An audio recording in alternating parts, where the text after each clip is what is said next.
Bueno, la idea es charlar hoy con el profesor Luis Fuensalida, exdirector de Interpol Argentina, profesor de Política Internacional, cuyo extenso currículum, a mí la verdad, me excede por la cantidad de minutos que tendría que aplicar para hablar de la trayectoria del profesor Luis Fuensalida, a quien por supuesto tengo el gusto de compartir este video con todos ustedes. La idea es charlar un poquitito, cambiar ideas aquí con el profesor Luis Fuensalida, todos los temas que hacen a Israel y cuáles son los jinetes del apocalipsis. Y cuando digo jinetes del apocalipsis me refiero a todas las cantidades de cosas que están ahora, cuando uno las analiza en retrospectiva, entiende como que hay una especie de collar demoníaco que se abalanza sobre el Estado de Israel, que en realidad está jugando en contra precisamente de este país, única democracia que hay en Medio Oriente, cuyos habitantes e incluso las personas que están en el Estado de Israel, aun cuando no revistieran el carácter de ciudadanos israelíes, gozan absolutamente de todo tipo de libertad. Libertad de expresión, ya sea política, libertad de expresar cualquier tendencia que ellos puedan creer. De todas maneras, ¿cuáles en consecuencia son los jinetes del apocalipsis? Claro, uno cuando habla de Israel ahora se remonta en forma casi inmediata, prácticamente ya pasando 7 meses desde el espantoso ataque terrorista que comenzó, ese ataque terrorista puntualmente el 7 de octubre del año 2023, cuando el movimiento terrorista Hamas, y subrayo terrorista, le atacó el Estado de Israel provocando más de 1.200 muertos, secuestrando más de 200 personas. Luego con unos intercambios algunos devolvieron, en otros casos murieron. No se sabe incluso ahora cuántos pueden estar vivos de los 100 personas aproximadamente que se supone que tiene en su poder el grupo terrorista Hamas. Entonces, ¿cuáles son? ¿Por qué se llegó un 7 de octubre del 2023? Hay que entender de que el 7 de octubre del 23 es una fecha más, terrible por cierto, tremenda y terrible, pero no menos cierto es que este odio del terrorismo islámico, se hizo presente el 7 de octubre del 2023, pero anteriormente también el terrorismo islámico se había hecho presente. ¿En cuántos atentados en los últimos 20 o 30 años? ¿En cuántos? Y diría que no solamente en el Estado de Israel, ¿acaso en España no le voló el terrorismo islámico en los trenes en Atocha? ¿Acaso no se hizo presente en los subtes en Londres, ahí por el año 2000 y algo aproximadamente? ¿Acaso las Torres Gemelas en el año 2001 y anteriormente a las Torres Gemelas no habían sido bombardeadas las bases de los marines en África por parte del terrorismo islámico? El Estado de Israel, diría, por supuesto que hoy es un objetivo total y absoluto. Es un objetivo total y absoluto, pero el camino final es como gritan los supuestos personas que apoyan a los palestinos y los terroristas palestinos desde el río hacia el mar, lo cual implica directamente la desaparición de Israel como Estado y el exterminio de los judíos. Pero veamos los jinetes del apocalipsis. Los jinetes del apocalipsis son, por supuesto, los movimientos terroristas, pero también están los financistas de estos movimientos terroristas. Y cuando hablo de financistas, es inevitable hablar de Qatar, es inevitable también hablar de Irán, también están otros financistas, también están otras ONG que eventualmente están figurando como objetivos supuestamente de ayuda social, pero que encubren también redes enormes de manejo de dinero que finalmente van a estos movimientos terroristas. Y también estoy hablando, por supuesto, de la República Islámica de Irán. Qué duda cabe que, por supuesto, es un país que declama públicamente, e incluso lo dice en foros internacionales, que quiere la desaparición del Estado de Israel. Esto la verdad que habría que pensar porque las Naciones Unidas, de la cual voy a hablar en unos minutos, la verdad que uno se pone a pensar cómo puede ser que una membresía acepte a un país que habla de eliminar directamente a otro país. 193 países forman parte de las Naciones Unidas. Entonces tenemos los que proveyeron armas, los financistas, que son otros de los jinetes del apocalipsis, pero también estos dineros llegaron a las universidades norteamericanas.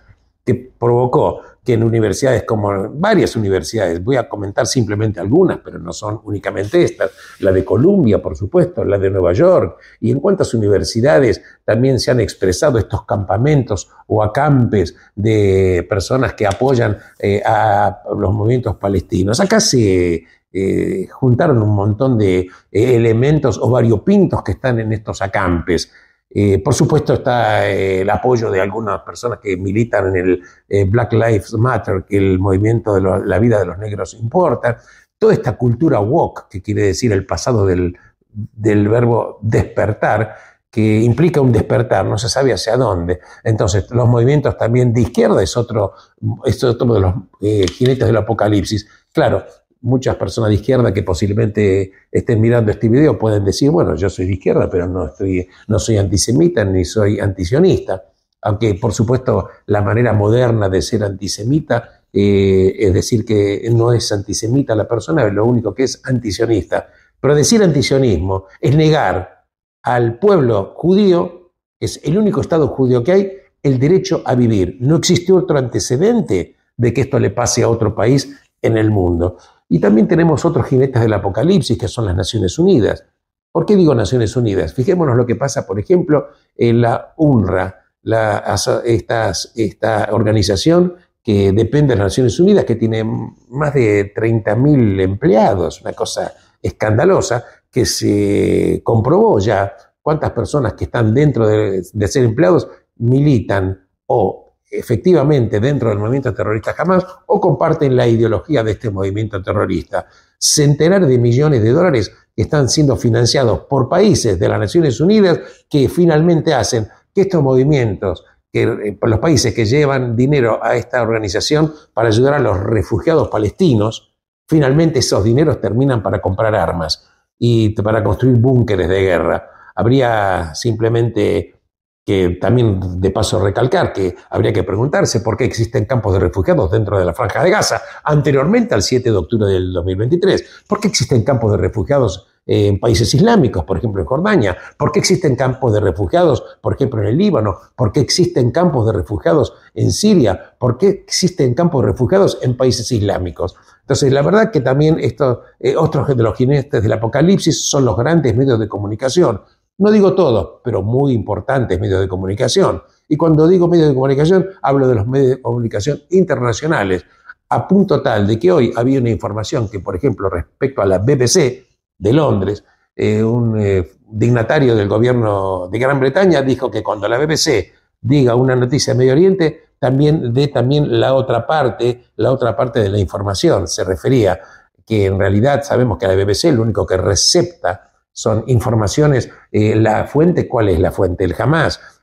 Por ejemplo, cuando se hablan de los muertos, que supuestamente hablan de 34.000 muertos, hoy, precisamente, día 13 de mayo del año 2024, las Naciones Unidas están diciendo que están recalculando las estimaciones de muertos, que dicen que la cantidad de niños muertos era la mitad de lo que estaba siendo publicado, la cantidad de mujeres era la mitad, en consecuencia no se sabe cuánto, que sea en vez de 34 estamos hablando de 15. No quiero dejar de decir que cualquier vida humana, por supuesto, cualquier vida humana tiene valor, pero vamos a decir que Israel sufrió un ataque terrorista que masacró a 1.200 personas. ¿Cuáles son las reglas del enfrentamiento en consecuencia? Vamos a decir que, bueno, hubo miles de muertos palestinos. Sí, claro, una situación de fuerza dispar. ¿Pero acaso cuando Estados Unidos recibió el ataque de Pearl Harbor de parte de los japoneses, que murieron cerca de 3.000 personas norteamericanas, acaso luego Estados Unidos, por supuesto con el derecho a defenderse, no provocó la muerte de más de 3 millones de japoneses? Entonces, ¿qué vamos a hablar? ¿De cifras? ¿Hablamos de proporciones? No se habla de nada de cifras, no se habla de proporciones, no se habla ni siquiera de la masacre que hacen los países islámicos a sus propios congéneres, sino que simplemente la lupa, los medios de comunicación la ponen específicamente en el Estado de Israel cuando ejerce el legítimo el derecho de defensa. Me gustaría saber qué haría Francia si le matan a 1.200 personas por un ataque terrorista. Me gustaría saber qué hace Gran Bretaña. Me gustaría saber en consecuencia muchas cosas. También existen otros movimientos, otros jinetes del apocalipsis. Por ejemplo, claro que también hay que decirlo, yo en su momento lo manifesté públicamente en un artículo que es que en inglés se tituló el Dirty Squad, ese escuadrón espantoso que son representantes, que son prácticamente diputados dentro del Partido Demócrata, y me refiero a Rashida Tlaib, a Omar Ilan, a Nicasio Cortés, que en realidad militan un antisemitismo y antisionismo públicamente declarado. Entonces, vemos que hay financiación, hay partidos militares, hay medios de comunicación, las Naciones Unidas que hacen oídos sordos y financian finalmente, al final, movimientos terroristas. Estamos también con países de izquierda. La izquierda, por ejemplo, se expresa en líneas generales. Algunas excepciones habrán, pero por supuesto la mayor parte de los movimientos de izquierda del mundo parece ser que se quedaron sin el adalid que representaba los valores de la izquierda, que era la Unión Soviética. No existe más la Unión Soviética. Como no existe más la Unión Soviética, lo único que hace la izquierda es expresarse contra lo que era el enemigo común de la Unión Soviética, que era Estados Unidos de Norteamérica. En consecuencia, los movimientos de izquierda, también basados en una teoría que en realidad viene en su momento, más que teoría, en lo que es un hecho concreto. Recordemos que la Unión Soviética, cuando se crea el Estado de Israel, en el año 1947, por la resolución 181 del 29 de noviembre de 1947, la Unión Soviética apoyó la creación del Estado de Israel. Pero claro, como luego el Estado de Israel no comulgó con la política de la Unión Soviética y se inclina más hacia el lado norteamericano, esto provoca que haya una teoría que se denomina en la Unión Soviética la teoría Zhdanov, que tiene el nombre porque era el tercer secretario del Partido Comunista, y que ellos vieron que el mundo estaba dividido en países imperialistas encabezados por Estados Unidos y el resto del mundo. El resto del mundo se refería a la Unión Soviética y que había que tomar partido. Claro, la Unión, como Israel no tomó partido finalmente por la Unión Soviética, se alineó con Estados Unidos. Finalmente, cuando luego la Unión Soviética cae, quedó el síndrome de apoyar totalmente a cualquier persona, organismo o país que esté en contra de Estados Unidos. La verdad que estamos hablando acá concretamente de Hamás, de un movimiento terrorista, y estamos hablando de palestinos, que por supuesto tienen derecho a vivir, pero si los palestinos no tienen país, porque no lo quisieron tener. Y no lo quisieron tener porque la Comisión Peel en el año 1936 ellos la rechazaron. Rechazaron también la resolución 181 del año 1947. Luego finalmente destruyeron los acuerdos de Oslo de 1993. Fracasaron las negociaciones de Camp David, cuando en su momento Ehud Barak le había ofrecido el 96% de las tierras que reclamaba Yasser Arafat, en aquel momento el líder. No aceptaron tampoco. Ese 4% Israel le había ofrecido compensar con otras tierras en otros lados. En realidad los palestinos no tienen Estado porque no quisieron tener Estado y desoyeron cualquier consejo inteligente. La verdad es que hoy finalmente también habría que preguntarse por qué los palestinos, ningún país islámico los quiere recibir. No lo recibe Egipto, no lo recibe Siria, no lo quiere recibir Jordania, que ya tiene de por sí un stock de palestinos que excede largamente el deseo del rey de Jordania. En consecuencia, tenemos campamentos de palestinos dentro de los países islámicos. No los quiere recibir ningún país islámico. Israel está haciendo la tarea que Occidente no quiere hacer y que finalmente va a tener que enfrentar, porque la verdad es que los movimientos terroristas hoy luchan contra Israel para limpiar a Israel del mapa, según ellos quieren, pero van por los valores occidentales. Entonces, esta es una lucha entre la luz y la noche. Profesor Luis Fuenzalida. Sí, te escuché atentamente y voy a marcar algunos puntos. Tratando de ser un orden cronológico. Cuando hablamos de la resolución 181, nos tenemos que remontar a la inmediata post-Segunda Guerra Mundial. Para 1947 recién estaba en la génesis el conflicto bipolar Occidente-Oriente, es decir, Estados Unidos por un lado y por el otro lado la Unión Soviética. Sin embargo, si nos vamos al momento de la votación de la partición del mandato británico de Palestina, dentro de los 33 países que votaron a favor de la partición, estaban casualmente Estados Unidos y la Unión Soviética. Y tenían aparentes intereses y objetivos disímiles, pero no era así. porque lo que se estaba repartiendo era el mundo, pero algo que ya se había anticipado en las conferencias de Yalta y de Potsdam, donde obviamente el Reino Unido, el Imperio Británico, iba a pasar a ser una potencia de segundo orden ante Estados Unidos y la Unión Soviética. Para Estados Unidos, Israel significaba lo que en geopolítica se denomina un estado llave en Oriente Medio, es decir, un país aliado a Washington en un lugar no solo geopolíticamente estratégico, sino de importancia geoeconómica por el tema que empezaba cada vez más a ser importante a nivel global, que es el petróleo. Para la Unión Soviética votó a favor porque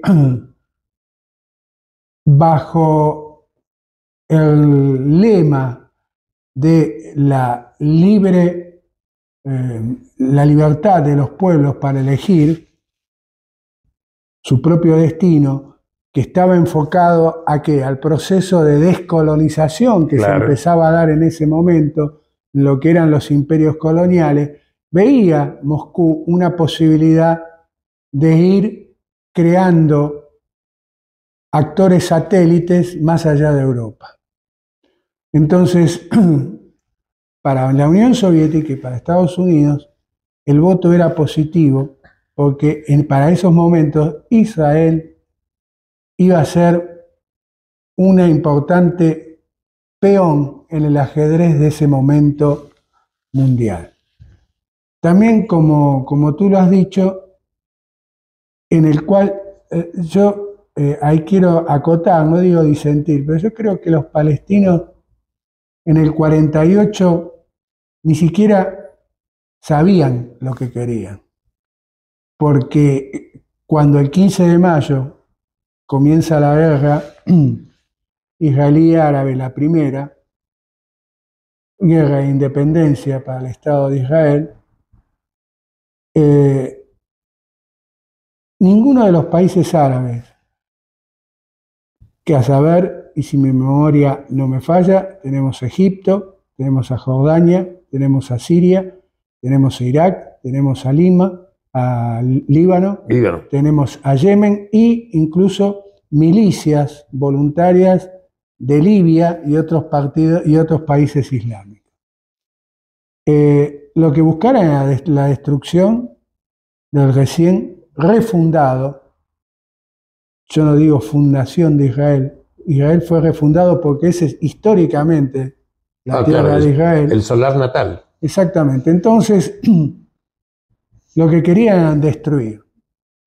Y no les importaba que se pudiera levantar un Estado árabe palestino, según lo decía la resolución 181. A ellos lo que les interesó fue la destrucción del Estado de Israel y lamentablemente en esa guerra de 1948 y 1949 no lo lograron.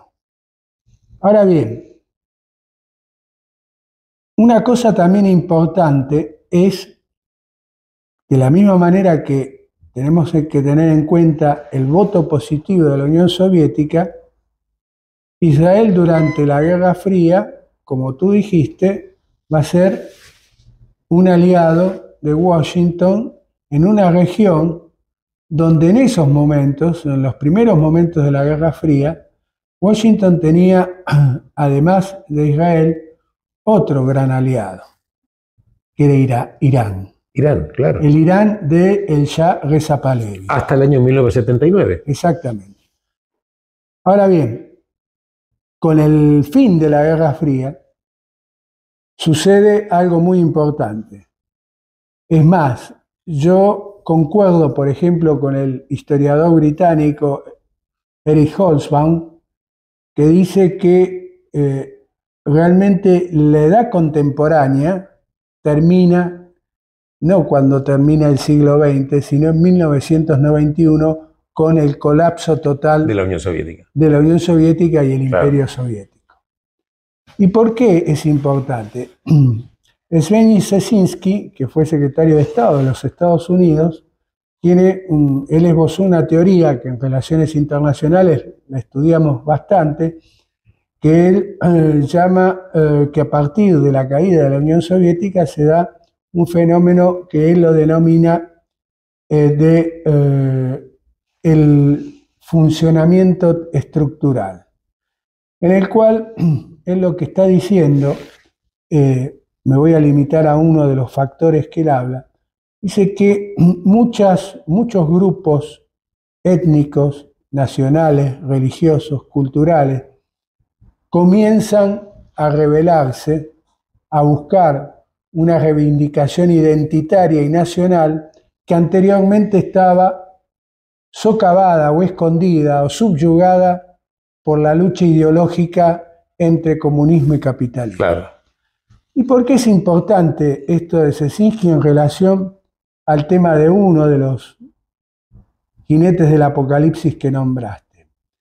Porque si uno estudia los movimientos terroristas árabes palestinos, prácticamente desde 1964, cuando se funda Al-Fatah, vamos a ver que se da un poco lo que dice Cesinsky, porque hasta 1991 podemos decir que los movimientos terroristas árabes palestinos buscaban una reivindicación más que identitaria nacional.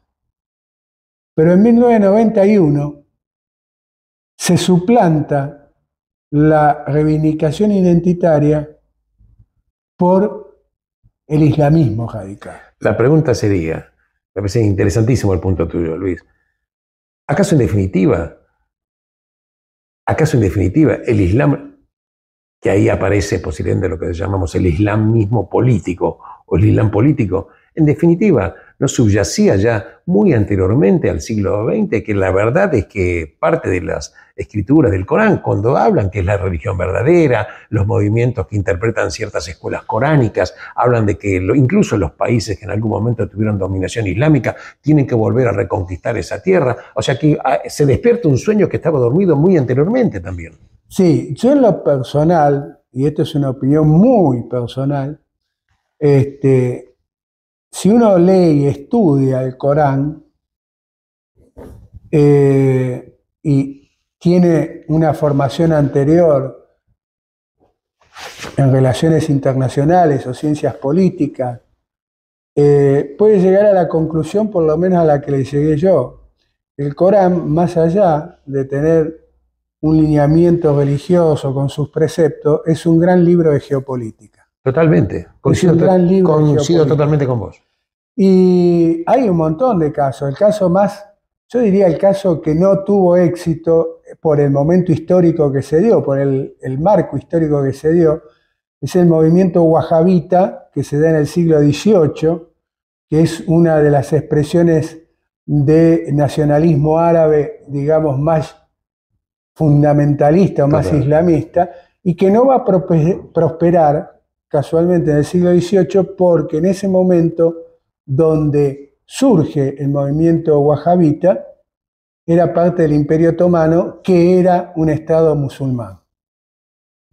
Entonces, esa razón yo creo que es la que evita que el movimiento wahabita en ese momento histórico del siglo XVIII hubiera tenido más fuerza. Pero el tema que tú dices del Islam históricamente y esa visión de expansionismo, sí. Es más, en una columna mía en Radio High hablé sobre la falacia de Al-Andalus. Claro. Donde con datos fácticos pruebo de que no hubo ningún tipo de armonía, de una armónica convivencia de las tres religiones en lo que era la península ibérica, el territorio de Al-Andalus, que tenemos que entender que iba desde el Peñón de Gibraltar hasta casi llegar a lo que hoy es norte de Castilla, sur de Aragón y parte de lo que es el sur de Galicia. donde ahí vemos claramente el espíritu expansionista del Islam.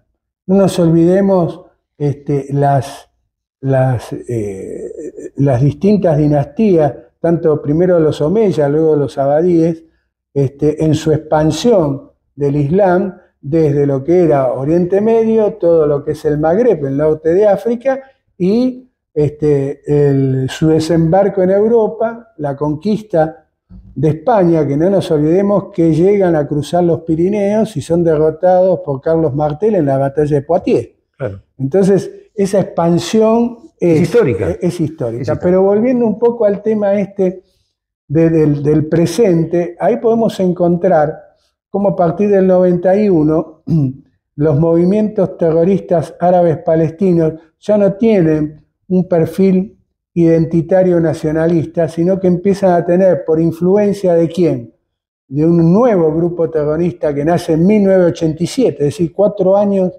antes del 91, o digamos 2 años antes de la caída del muro, que es el movimiento Hamás, que tiene su inicio, porque tiene la cuna del movimiento Hamás, no es 1987, sino que es 1928, con Albana, Egipto, claro, y los hermanos musulmanes. Entonces, en el 91, Hamás ya tiene una fuerza que le compite al que sí todavía era, digamos, una expresión, o había sido la expresión del terrorismo identitario nacional, que era Al-Fatah. Claro. Bueno, y esa lucha, en definitiva, pasamos los acuerdos de Oslo, primero tenemos en el 91 se dan las conversaciones de Madrid, que es lo que va a abrir la puerta en el 93 a los acuerdos de Oslo. Y en los acuerdos de Oslo, como tú bien dijiste, Arafat y lo que es la comunidad árabe palestina tuvo la oportunidad de crear su Estado. En el caso de ¿por qué no lo logró? Y por un lado porque Arafat había perdido prestigio dentro de muchos refugiados palestinos a partir del momento que se dan no en los acuerdos de Oslo, sino cuando se da el acuerdo en Camp David. Entonces, yo he visto entrevistas de muchos palestinos que eran terroristas de primera hora, que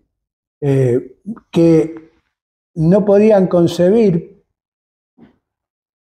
que Arafat, que había sido para ellos el líder de la reivindicación palestina y que era quien los iba a guiar a recuperar la tierra ocupada ilegalmente por la entidad sionista, le daba la mano a Yitzhak Rabin. Entonces va perdiendo apoyo, va creciendo Hamás, entonces es como si tuviéramos un tubo en U con líquido. Va, de la misma manera que va bajando, sube el nivel del otro. El nivel de nacionalismo o de perfil nacionalista, va subiendo el perfil yihadista del otro lado, que es Hamás. Y ahí tenemos uno de los jinetes del apocalipsis, que es Hamás, que podemos decir que termina prácticamente con toda posibilidad de cualquier tipo de conversación de paz de la Autoridad Nacional Palestina con Israel en el 2007, correcto, cuando toma el poder en la Franja de Gaza. Bien, te hago una consultita, porque sos, aparte de tu expertise en temas internacionales y como estratega, ahora precisamente tenemos una observación un poco extraña, porque precisamente el presidente norteamericano Joe Biden está diciendo que va a retasear o va a demorar el envío de pertrechos militares a Israel en el caso que Israel avanzara sobre Rafah, que es una ciudad que está dentro de la Franja de Gaza, donde se estima que quedan aproximadamente 4 batallones combatientes todavía y que en teoría están, por lo menos los rehenes eventualmente que puedan quedar vivos o en otro estado, están ahí en esa zona. Y Biden, curiosamente, dice que no, que él no está de acuerdo, con que haya una invasión a gran escala por la cantidad de muertos civiles que puede llegar a provocar. Simplemente esto me parece un poco extraño, porque la verdad es que en este caso estaría Biden no cumpliendo una ley del Congreso norteamericano, porque es la ley del Congreso norteamericano que dice que hay que financiar a Israel y hay que entregar los pertrechos militares. Y esto es la verdad. No quiero decir con esto que todo el Partido Demócrata esté quizás de acuerdo con él, pero es por lo menos extraño y se está viendo como una especie de un aliado que es o no es tan incondicional, porque la verdad que los pasos de Biden siguen siendo también de alguna manera los pasos de Obama. Y respecto a esta incursión militar, o va a entrar o no va a entrar en Rafah, ¿cuál es tu opinión, Luis? Bueno, en principio te doy una novedad. Te la hice fácil con la pregunta. Sí, no, te doy una novedad. Viniendo para acá, me informé que según Estados Unidos, y puntualmente según la CIA, Yahya Sinwar no está en Rafah, sino que ha vuelto a Khan Yunis. Está en la ciudad, dentro de la Franja de Gaza. Exactamente, y que está en un complejo subterráneo que, para que se den una idea a todos, es decir, es un complejo que tiene 12 pisos. 12 pisos. Pero para abajo, no para arriba. Y que estaría ahí, valga la imagen, ¿no?, literal, rodeado de los rehenes israelíes como escudos. Como escudo protector. Exactamente. Ahora bien, lo de Estados Unidos con Biden, no solamente esta condición que pone Biden, para mí no me sorprende, debido a que ya hace tiempo, dentro del Partido Demócrata de Estados Unidos, el núcleo más duro, de la izquierda más dura, progre, tiene mucho poder. Tiene mucha fuerza, y por lo tanto ejerce una presión muy grande sobre la Casa Blanca. En cuanto a si es necesario o no es necesario, si es imprescindible la acción militar de Israel en Rafah, primero, la primera reflexión que me vino a mí después de escuchar la información que estaría en poder de la CIA, es decir, ¿y por qué no lo informaste antes? Parece ser como carne podrida, puede ser. ¿Por qué no lo informaste antes? Si tenés la información a uno de que Sinwar está en Khan Yunis, no está más en Rafah, y está en un complejo y con los rehenes del 7 de octubre, ¿por qué no lo has informado antes? Ahora bien, si es necesaria o no es necesaria la acción militar sobre Rafah, yo tengo una opinión y una visión un poco crítica. Vuelvo a repetir algo que una vez te lo dije. El actual gobierno de Israel no tiene una estrategia del conflicto. Es decir, lo que tiene es toda una muy buena táctica para ser empleada, pero por más que ganes las batallas, no significa que ganes la guerra. No. Si no tenés una estrategia, que significa que tener en cuenta objetivos claros y precisos, políticos económicos y sociales. Ahora bien, ¿es imprescindible o prescindible la acción sobre Rafah? Yo te diría que no lo veo totalmente imprescindible y te voy a explicar por qué. Porque desde que Israel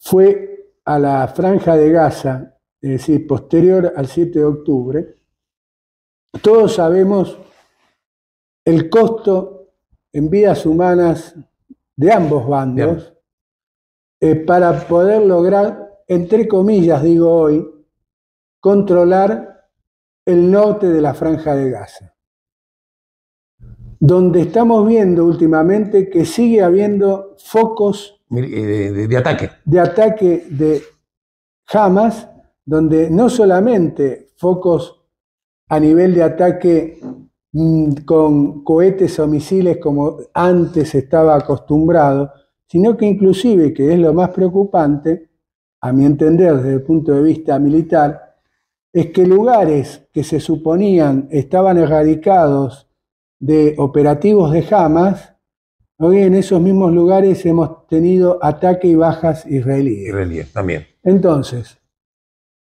¿qué pasa con Rafah? Realmente, una acción militar de envergadura como la que se llevó en el norte, ¿es necesaria? ¿Es imprescindible? Yo creo que no. Bien. Yo creo que no. Bien.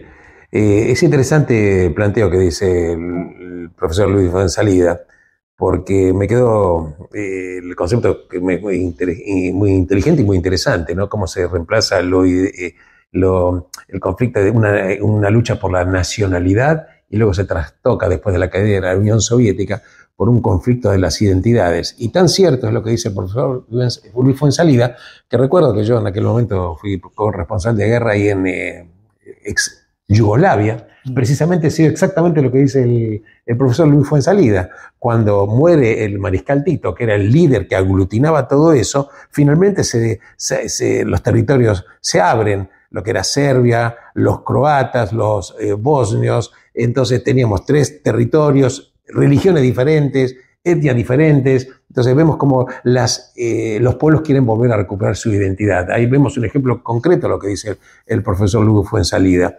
Lo menos cierto, también quiero comentar un poquitito para tratar de... Claro que estos temas no terminan nunca, pero bueno, para tratar de colocar algunos comentarios adicionales. Precisamente cuando Israel finalmente decide por una ley que el primer ministro tenga la autoridad para cerrar, por ejemplo, el canal de noticias Al Jazeera, que es un órgano propagandístico de Qatar, que financió el movimiento terrorista. Y es así, Estados Unidos, algunos funcionarios dicen que no están de acuerdo por la libertad de expresión, lo que ellos llaman el free speech. Y yo digo lo siguiente: se olvida a las personas y los funcionarios que ellos han prohibido que el canal ruso RT, Russia Today, fue prohibido en Estados Unidos de Norteamérica. En consecuencia, creo que en la casa se reserva el derecho de admisión. Y esto le pasa en cualquier país. Porque el Estados Unidos tiene que criticar, y esto habla un poco de lo que dice el profesor Luis Fuenzalida, cómo algunos funcionarios radicalizados dentro del Partido Demócrata tienen esta visión sesgada total en contra de Israel. Y esto también hay que decirlo. Me pareció importante. Sí, no, es que lo que dices es verdad. Y estaba escuchándote y el tema de Qatar, ¿no? No nos olvidemos que cuando el inicio de este último conflicto, después del 7 de octubre, uno de los 2 países, entre comillas, que se ofrecieron como mediadores, uno Egipto y otro Qatar. Y acá te voy a acotar 2 cosas. Una, hablando de Egipto, te diría también que es otra de las razones por las cuales desde mi punto de vista no es totalmente positivo un ataque de envergadura a Rafah por la relación con Egipto. Porque vamos a decir otra cosa, muy chiquitita, porque da para un tema más largo, pero no nos engañemos. Es decir, más allá de la tecnología, que también la tecnología en parte jugó en contra el 7 de octubre, en parte ¿por qué? Porque Israel se confió mucho en la tecnología. Hubo todo un cambio de doctrina militar dentro de Israel y yo creo que ese fue uno de los talones de Aquiles del 7 de octubre. Pero hoy en día, Egipto tiene un ejército en hombres y en armamento igual o más poderoso que Israel. Entonces... Es un aliado que hay que cuidar. Exactamente. Y por el otro lado, vos hablando de vuelta un poco de Estados Unidos, Estados Unidos es un aliado como para tenerlo ahí, ya no es el aliado incondicional de la Guerra Fría, porque para Estados Unidos Israel era importantísimo en la Guerra Fría, es que Estados Unidos, por ejemplo, no solamente el tema que dijiste de RT en relación a Jazeera, lo que ha hecho Israel, sino que, por ejemplo, Estados Unidos no le alza la voz, por decirlo así, al Emirato de Qatar, por una sencilla razón, porque tiene la mayor base militar de Estados Unidos en Medio Oriente, gigantesca, en territorio catarí. De ahí no se traen los aviones para el ataque con Irak. Exactamente. Por eso te digo. Entonces, y Qatar es yo también en un momento lo denominé el resort del terrorismo, ¿no? Porque las principales figuras, por ejemplo, de Hamas, Meyag o Haniyeh, están en Qatar. Algunos ahora, o Haniyeh está ahora en Turquía de visita, pero en realidad hace más de 9 años que tienen domicilio en Qatar. Cómodamente. Entonces, Qatar juega sus cartas, es el principal financista o donador, entre comillas, de fondos a 8 universidades de Estados Unidos más importantes. Claro. Que no es el único país árabe, ojo. Que no es el único. Si bien en este momento, te digo, no tengo precisas las cifras, pero en el caso de Qatar está más de 5.000 millones de dólares. Estamos hablando de cifras que son gigantescas. Y luego de Qatar le sigue Arabia Saudita, luego Emiratos Árabes, luego también tenemos a Omán.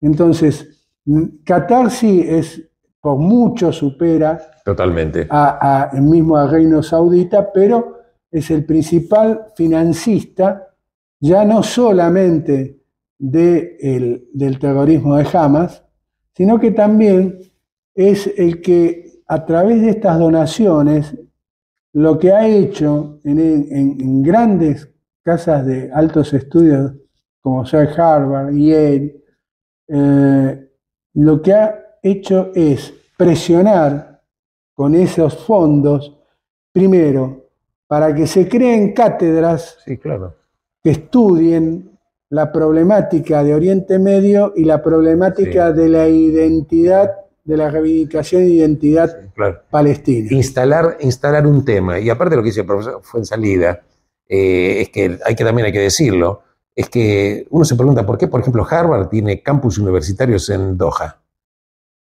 Vos fíjate el mapa, ¿qué significa que universidades importantísimas norteamericanas tengan campus universitarios? Esto habla de todo un tejido, de todos jinetes del apocalipsis. El tema da para muchísimo más. Sí, lo último que te podría decir con respecto a eso, y para cerrar un poco, y que tiene en relación con lo que apunté del año 1991 y el fin del Imperio Soviético, y con lo que vos dijiste, es decir, cuando un poco la izquierda global queda huérfana, para ese entonces, desde finales de la Segunda Guerra Mundial, en las universidades de Estados Unidos se fue formando toda una camada Claro. de intelectuales que estaban imbuidos de las teorías y de la visión de la Escuela de Frankfurt. Ahora bien, esa Escuela de Frankfurt se corresponde con el movimiento global de la ideología de izquierda. Total. ¿Qué pasa cuando cae el Imperio Soviético y quedan huérfanos? Bueno, es ahí donde entonces empieza de a poco, como goteo, a tallar lo que yo te indicaba, que muy bien apunta Cesinsky, cambia la reivindicación identitaria nacional por la reivindicación identitaria islamista. Y es ahí donde vemos, si nos ponemos a ver, a partir del 91, es donde empiezan los principales actos terroristas, que ya no es como los actos terroristas que llevaba a cabo la OLP, claro, sino que son movimientos que pueden ser tanto del islamismo chiita financiado por Irán, como del islamismo sunita. Que en el caso de Hamas, que es un caso muy particular, porque es un movimiento suní, pero está bancado también por Irán, pero en general los movimientos sunitas terroristas fueron bancados por el Reino de Arabia Saudita y otros países sunitas árabes, como ser el caso que pasó con Al-Qaeda o como pasó con el Estado Islámico.